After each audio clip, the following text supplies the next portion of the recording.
speaking today to Harwinder Sandhu. You are the NDP candidate for the Vernon-Lumby riding. Welcome. Thank you so much. Thank you for having me. I am thrilled to be here as always, and I want to say hello to everybody watching, listening.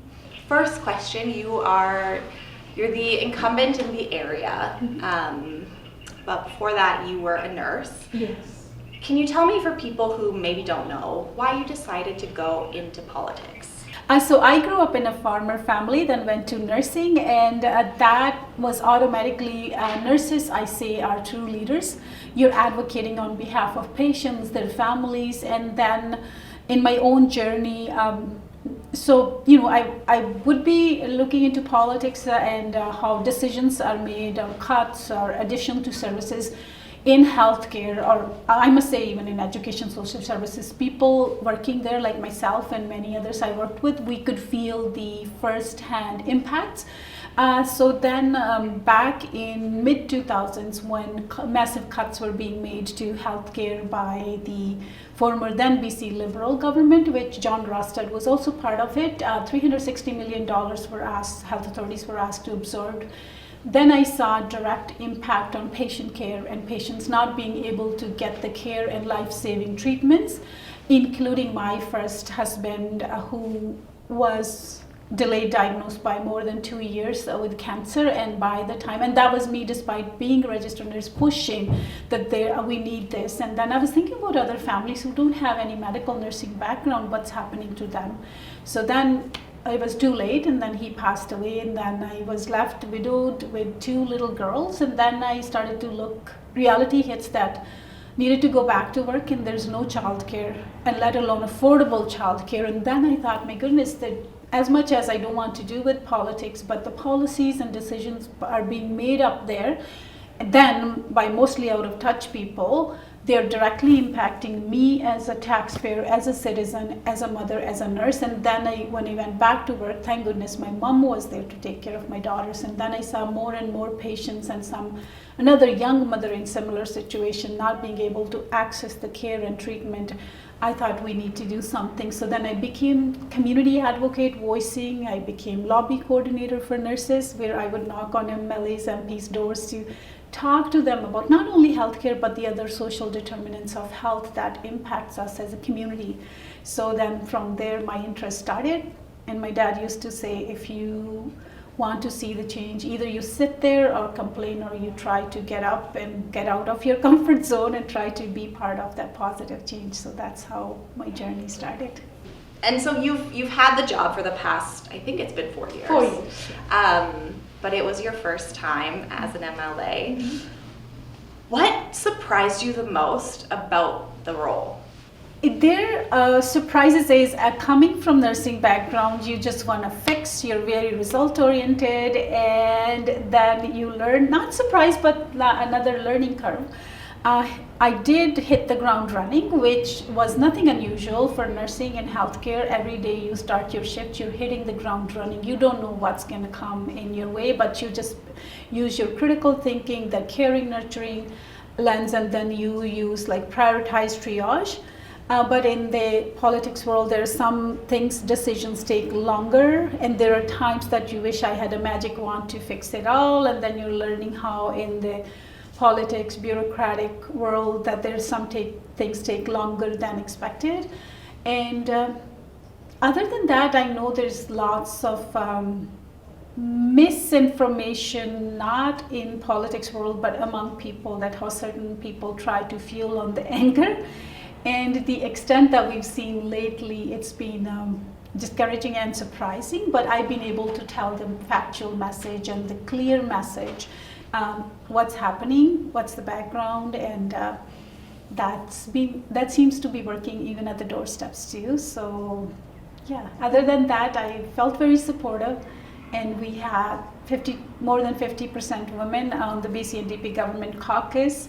Amazing supportive caucus as well, which we made the history in BC, by the way, in 2020 by electing more than 50% women in the government. So it's been a very good journey, challenging at times, but mostly rewarding. Are you able to give me an example of that misinformation? Yes. So for example, there's lots of conversations about NDP's party of taxes. They increased the taxes. They broke the healthcare system. I read and hear lots, and then I understand people's frustration. Times are tough, and there are challenges, acknowledging wholeheartedly. Those challenges were the reason I stepped forward to hopefully. But then if I was to tell you that, in fact, the NDP always focuses on people and the services they rely on, and that people also include the small, medium-sized businesses as well.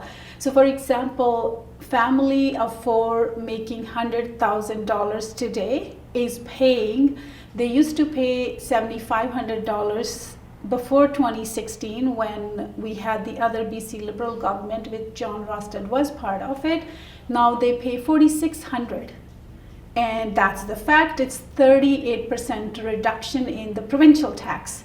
Besides, we have made childcare affordable. There's investments in housing, doubling the senior supplement and keeping hydro rates low, giving ICBC rebates, and we're paying one of the lowest car insurance. And giving BC Access Grant to students, empowering our youth and students to go to school, and Future Ready Skills Grant. And huge reduction in childcare. In fact, I served Vernon Monashi, families here saved close to $21 million, went back directly into parents' pockets through an affordable childcare plan. And that was just merely due to that. So that work is being done. And when they say they're broken the healthcare system, and I wish people took time to do a little bit more research, that the problems we see, what got us here. And that's when you try to then educate people. And it's not people, it's mostly some of the people in politics world trying to mislead and fuel onto that anger and frustration. And then when I remind people that NDP is the biggest proponent of well-supported, fully funded healthcare workers, healthcare system, and we support healthcare workers and the work we are doing, constantly hiring more doctors, nurses, making workplaces safer by hiring relational security officers and such, then people like, okay, yeah. So it's been quite interesting how misinformation can, because a human mind is more attracted towards the negativity, and then we forget the 95% that's positive that's being happened. That's where our role comes, that you share the facts. For me as a nurse, truth matters, integrity is everything that I do. I did serve with utmost care and integrity, and I don't want to change that. And that's where the focusing on giving people factual information. I may not have the answers that they want to hear in the moment, but they need to see the hope that people they elected are doing the things to help resolve these concerns that we're facing, and they will be there for us. What do you think the big issues facing the residents in this riding are? Absolutely. So it's housing, healthcare, and affordability. And I say when we talk about affordability, it's all intertwined. And there are various climate, when I talk to young and even now more older people worried about climate change as well. So there are various issues, but these are some of the top issues, definitely. Yeah. And then I know you've listed a couple of things there. So as briefly as you can, what would you say, like what are your solutions to those issues? So I want to say to people that from day one, BC NDP formed government in 2017. I got elected in 2020. Day one is focusing on making life affordable for people, as I mentioned, whether it was giving the biggest tax reduction, MSP, elimination of MSP premiums, which people were paying, and then doubling the senior supplement and adding a tuition, the loan, waiving the interest on student loans and affordable childcare from every age group.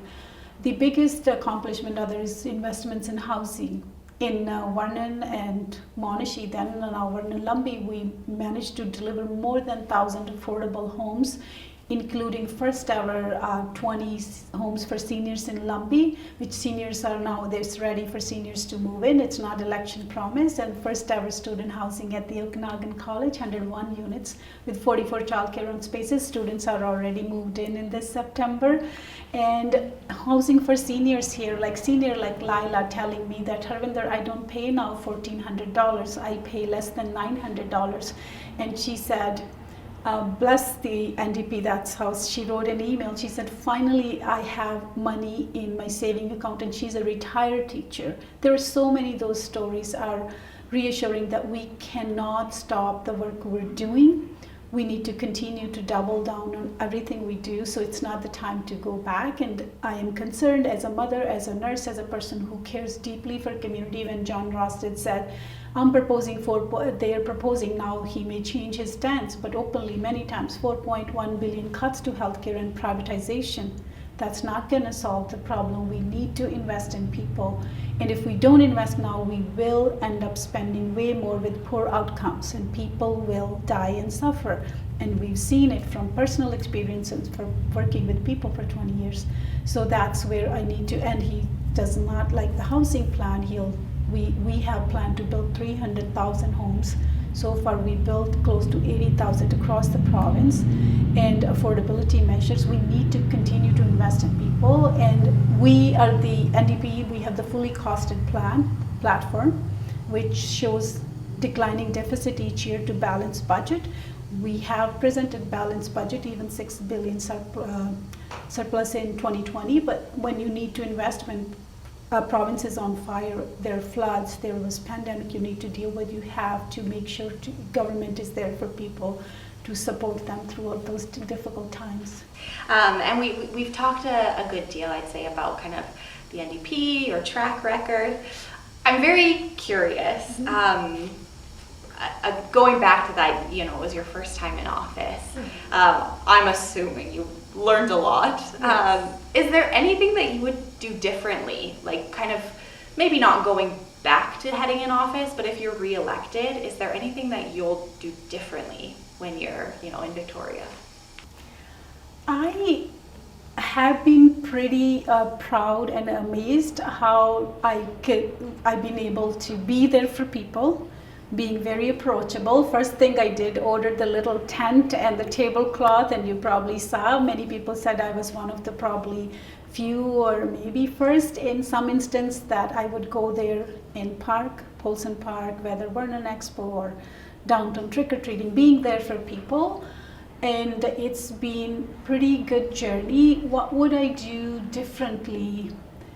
I can't think of anything at the moment because I've given my all, more than 100%, which I'm very proud and I'm very grateful for.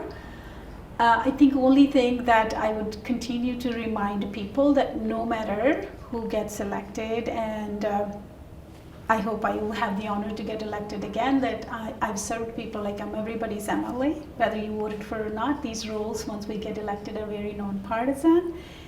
And to be honest, I can't think. I know I led with heart and passion and dedication, and if I reflect, that nothing stands out. Not that I'm far from being perfect, but not that I regret that anything that I didn't do that the way I should have done. So, and then I think as we wrap up, I want to give you the opportunity to speak directly to voters and tell them why they should vote for you on October 19th. Thank you. So thank you once again for this opportunity, and thanks for listening. I want to say that many of you probably following me and many are getting to know me. I like to bring positivity in politics and have respectful dialogue. I rather discuss policies, not people. But it's also my job to kind of educate people, to make you aware that what's at stake. And I talk about, many other candidates are talking to you about their platform. I'm also talking about the proof and things we've delivered. There's way more I didn't get to discuss here, but you can follow me on Harwinder.Sandhu at bcndp.ca. And times are tough. It's challenging. We need government with consistent, concise, clear path, which BCNDP does have. Fully costed platform with our priorities aligned, and it shows how we're going to do things. Not somebody like John Rusted or BC Conservatives, which is scary. He doesn't have platform, all making lofty announcements, and then some candidates holding some very scary extreme views, denying the health science or climate science. That's not how we're going to do. can you imagine somebody coming up and ripping everything we've done? So we want to continue to build on the progress we made together, and together we can do it. It's been an honor for me, and I am totally dedicated to continue to serving with you all with care, integrity, and anything that you need, and being approachable, being on the ground as I have been. So thank you so much, and I hope you will give me the honor of your trust again, and I will do the justice to this role on October 19th. So vote for Harwinder Sandhu and the BC NDP. Thank you very much. That was Harwinder Sandhu with the BC NDP. She's the candidate here in the Vernon-Lumbee riding. Good luck.